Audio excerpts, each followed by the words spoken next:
Alkisah kecerdasan Alaij bin Sa'ad. Lu'lu'ah, pelayan Harun ar-Rasyid, menceritakan terjadi perselisihan antara Harun ar-Rasyid dan putri pamannya, Zubaidah. Harun berkata, "Kamu tertolak jika aku bukan termasuk penduduk surga." Setelah itu beliau menyesal.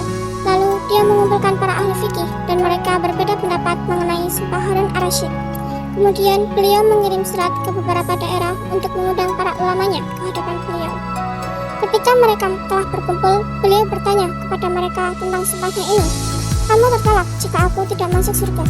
Ternyata mereka berbeda pendapat dan tinggal seorang syekh yang masih belum angkat bicara. Dia berada di bagian akhir majelis. Dialah Imam Alaij bin Sa'ad. Harun ar-Rasyid bertanya kepadanya. Lalu Alaij menjawab, "Jika Amirul Mukminin berkenan mengeluarkan majelis, maka saya bersedia berbicara dengan Anda." Lalu Harun ar-Rasyid mengubarkan mereka. Alaij berkata, "Amirul Mukminin hendaklah mendekat kepadaku." Lalu beliau mendekat kepada Alaij. Alaij bertanya, "Apakah saya dapat berbicara dengan Amam?" "Iya," jawab beliau. Lantas Alaij meminta agar dikembalikan mushaf. Mushaf pun diberikan. Lalu Alaij berkata, "Wahai Amirul Mukminin, bukankah mushaf ini sampai surat Ar-Rahman?" Kemudian bacalah. Beliau pun melakukannya. Dan ketika beliau sampai pada ayat berikut, "Dan bagi siapa yang takut akan saat menghadapi Rabbnya, ada 2 surga." Ar-Rahman ayat 46. Alaij langsung berujar, "Berhenti dulu Amirul Mukminin. Katakan demi Allah." Lantas Alaij berkata, "Wahai Amirul Mukminin, syarat tersebut terkandung hal ini." Lantas Harun ar-Rasyid mengucapkan, "Demi Allah." Ketika beliau selesai bersumpah, Alaij berkata, "Katakanlah, sesungguhnya saya takut akan saat menghadapi Rabb saya." Beliau pun mengucapkan hal itu. Selanjutnya Alaij berkata, "Wahai Amirul Mukminin, ada 2 surga, tidak hanya 1 surga." Lantas kami mendengar tepuk tangan dan kegembiraan dari balik tabir. Harun ar-Rasyid berkata, "Engkau benar." Kemudian beliau memerintahkan agar Alaij diberi hadiah dan dimuliakan. Ini merupakan sikap yang luhur dari keindahan ilmu yang mencakup kebenaran sekaligus tata krama. Engkau melihat Imam Alaij memahami alasan fatwa, yaitu talak tidak akan jatuh jika Harun ar-Rasyid termasuk orang yang takut akan saat menghadap Rabbnya. Dia memandang tidak boleh baginya mengeluarkan fatwa ini untuk semua keadaan, sehingga syarat terpenuhi dengan kokoh, yaitu takut kepada Allah. Hal ini dapat terjadi dengan menyumpah ar-Rasyid agar hati Imam Alaij tenang ketika menyampaikan fatwa tersebut yang selaras dengan kebenaran. Dia menyuruh pergi orang-orang yang ada di majelis agar penyumpahaan terhadap Harun ar-Rasyid tidak di hadapan mata mereka. Ar-Rasyid tidak menangkap dirinya sebagaimana khawatiran dirinya ketika dia hendak menyumpah ar-Rasyid. Seandainya Alaij tidak menyebutkan syarat bahwa dia akan aman sehingga menjadi tenang. Selain itu, fatwa Alaij bin Sa'ad tidak serampangan, bahkan bersumber dari Al-Quran. Oleh karena itu, dia membacakan mushaf sampai pada ayat, "Dan bagi siapa yang takut akan saat menghadapnya, ada 2 surga." Quran surat Ar-Rahman ayat 66. Maka ar-Rasyid menjadi tenang dan dia tahu bahwa dia masuk bersama istrinya secara halal dan sah berdasarkan ans yang pasti dari kalamullah.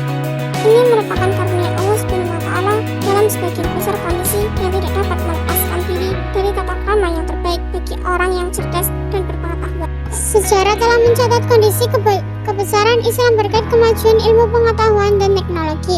Pada saat itu, dunia Islam menjadi kiblat perkembangan ilmu pengetahuan dan teknologi dunia. Mempelajari sejarah peradaban Islam bukan hanya sekedar untuk mengetahui tanggal, bulan, tahun, dan abad suatu peristiwa peradaban masa lampau, tetapi juga untuk memahami realitas dan suatu peradaban umat Islam. Di samping itu, dapat diketahui pula segala sesuatu yang terjadi dalam peradaban Islam dengan segala ide, konsep, institusi, sistem, dan operasional yang terjadi dari waktu ke waktu. Mempelajari sejarah peradaban Islam juga dapat membuka lembaran dan mengukir kejayaan untuk atau kemajuan peradaban Islam yang baru dan lebih baik. Seseorang yang mempelajari sejarah peradaban Islam diharapkan dapat mengetahui dan memahami pertumbuhan dan perkembangan peradaban Islam sejak lahir hingga sekarang. Ada beberapa manfaat yang dapat kita ambil dari sejarah perkembangan Islam pada abad pertengahan. Di antaranya sebagai berikut. 1. Meskipun Bani Umayyah telah dihancurkan oleh Bani Abbasiyah, perluasan wilayah Islam masih terus dilanjutkan sehingga dengan demikian kebudayaan Islam masih tetap berkembang di Eropa. Hal tersebut menandakan bahwa semangat kaum muslim dalam meraih cita-cita sangat tinggi sehingga melahirkan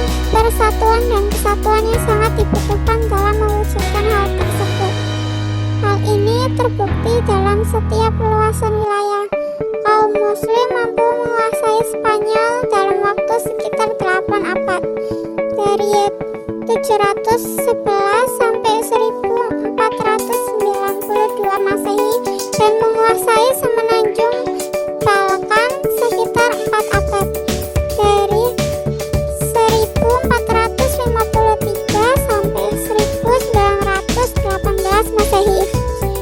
Nomor 2, nilai yang tulus ketika melakukan sesuatu karena Allah sangat dibutuhkan. Ketika niat telah berubah menjadi orientasi terhadap kekuasaan atau harta, maka dengan cepat kehancuran akan menimpa. Hal tersebut telah banyak dibuktikan pada peristiwa-peristiwa runtuhnya Daulah Bani Umayyah dan Bani Abbasiyah, dan Bani Umayyah II di Andalusia, serta kerajaan atau pemerintahan lain dimanapun berada. 3. Penaklukan wilayah yang demikian luas dilakukan oleh kaum muslim saat itu berdasarkan pada permintaan penduduk suatu negara yang ditindas oleh pemimpin mereka sendiri.